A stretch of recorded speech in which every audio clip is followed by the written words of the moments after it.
Le festival des meilleurs instrumentalistes d'Afrique s'ouvrira très bientôt au Bénin, à Cotonou précisément.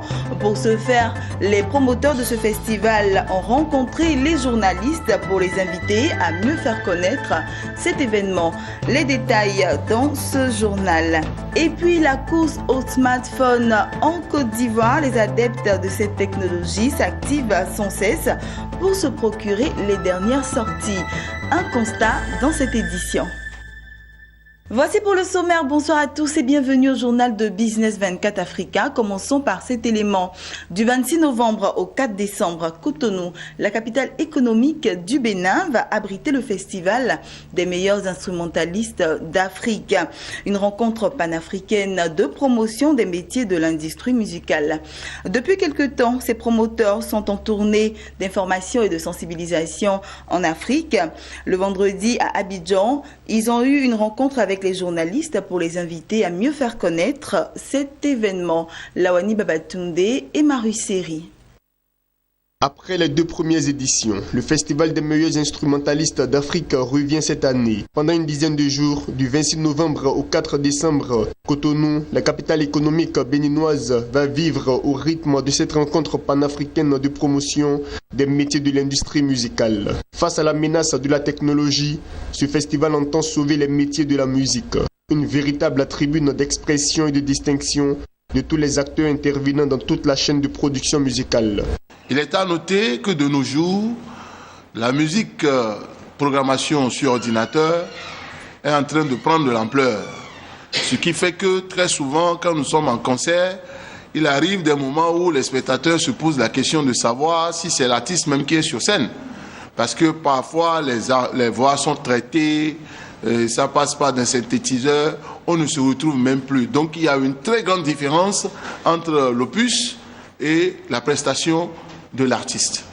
Donc ce qui veut dire que aujourd'hui, pour redonner vie à la musique live dans les cités, nous sommes en train de passer par le festival MIA dans toute l'Afrique pour permettre aux instrumentistes de croire encore, parce que sous d'autres cieux, le métier d'instrumentiste nourrit l'homme, son homme.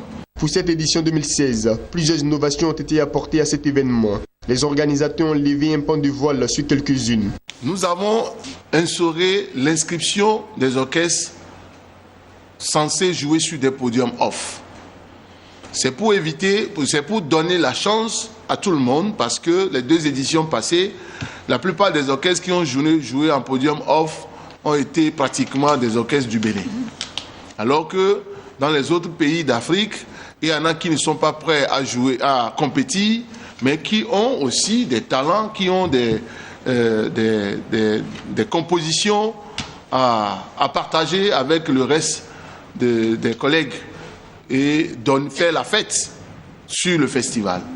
Le concours MIA 2016, les podiums off, le salon de la logistique événementielle et de l'audiovisuel, les formations en atelier et les rencontres B2B vont meubler le menu de ce festival. Pour participer au Festival des musiques instrumentalistes d'Afrique, les festivaliers sont invités à s'inscrire sur le site www.festivalmia.org.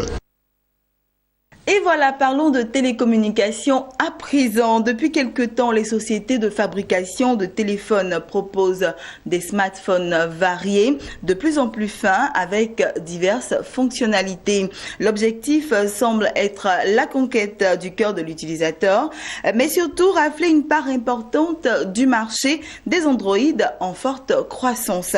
En Côte d'Ivoire, les consommateurs de cette technologie s'activent sans cesse pour se procurer les dernières sorties. Un constat de Mon Désir Nascimento au Gifini. Une course à l'innovation. C'est à cela que se livrent aujourd'hui les sociétés de fabrication et de commercialisation des smartphones Samsung, Infinis, Itel et bien d'autres. Conquérir le cœur de la clientèle et se tailler une importante part du marché des smartphones en forte croissance.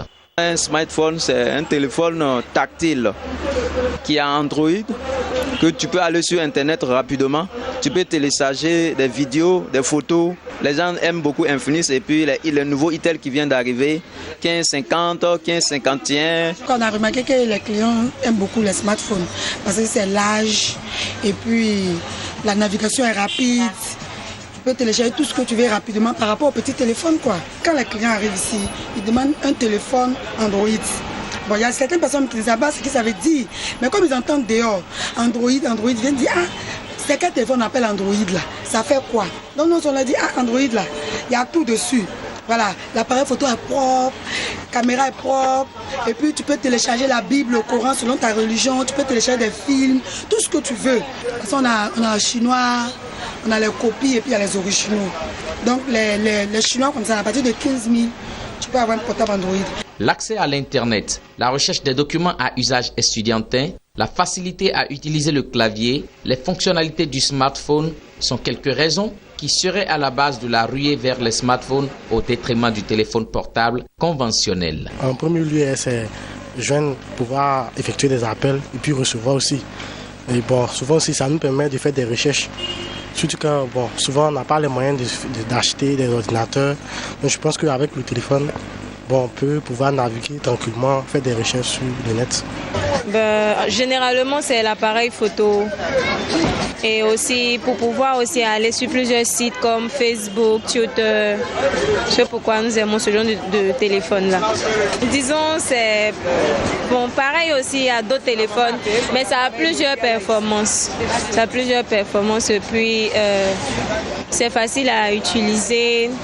Le smartphone, d'abord, c'est un outil de télécommunication parce que le smartphone permet de communiquer avec le monde extérieur, avec mes amis qui ne sont pas ici, c'est-à-dire ailleurs. Encore, j'utilise le smartphone dans le cadre de mon travail, puisque à partir du smartphone, je peux me connecter sur le net, donc faire des recherches, faire même mon business s'il le faut. Le smartphone est très utile pour moi parce qu'il me permet de naviguer sans l'ordinateur portable d'abord, d'aller sur le net et puis il me permet de mettre assez d'applications qu'avant il fallait avoir en individualité comme une calculatrice et les cours de moi je suis étudiant en médecine, donc les cours de médecine je les déjà en PDF et ça me permet de les lire n'importe où je suis. Donc surtout pour les cours de médecine et pour la navigation. Aujourd'hui, il est difficile malgré les chiffres publiés par de sondage avancer le nombre exact de smartphones en circulation, mais le plus important serait de tirer le meilleur de ces terminaux. Et puis passons à toute autre chose à présent. En bref et en images, rendons-nous en Algérie à présent. Selon les statistiques publiées par la Direction générale des douanes algériennes, la balance commerciale en Algérie a enregistré un déficit estimé à 10,83 milliards de dollars au premier semestre 2016. En cause, une importante baisse des exportations à 12,68 milliards de dollars, correspondant à un recul de 33,02% par rapport aux résultats du premier semestre de 2015. Tandis qu'en face, les importations durant le premier semestre 2016 ont atteint un volume global de 23,51 milliards de dollars, en repli moins important de près de 14,34% par rapport aux résultats de la même période de 2015. Le recul des exportations algériennes s'explique en grande partie par une baisse de 33,62% des exportations d'hydrocarbures qui représentent 93,55% du volume total des exportations. Voilà, terminons en nous rendant au Nigeria. La dévaluation du Naira, une décision très stratégique prise par la Banque centrale du Nigeria sous pression de la communauté des gros investisseurs et autres institutions internationales, commence à avoir des répercussions sur le commerce de certains produits entre le Bénin et le Nigeria. Voilà, c'est ici que nous refermons ce journal. C'était le journal de la rédaction. Je vous souhaite une excellente suite de programmes sur Business 24 Africa.